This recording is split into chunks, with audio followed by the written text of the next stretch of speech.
somos empregados de Iberdrola que estamos a manifestar unha vez máis como nos últimos 4 anos porque levamos unha perda de poder adquisitivo do 16%. Neste mismo período de tempo Iberdrola gañou máis de 18.000 millóns de euros, 5.612 no último convenio, e actualizar os nosos salarios só lle suporía os 67 millóns de euros, unha cifra irrisoria comparada cos beneficios millonarios que ten a empresa e vai batindo récord ano tras ano.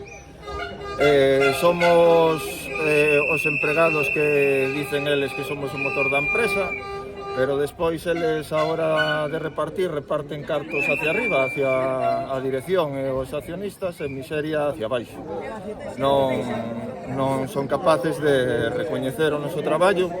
Somos os que solucionamos o problema da dana os nosos compañeros de Valencia. No apagón fomos nós, non foron os directivos. A nós o único que nos dan son aplausos. O que estamos aquí a reclamar é que non queremos aplausos. Nós o que queremos son cartos e máis conciliación para a nosa plantilla.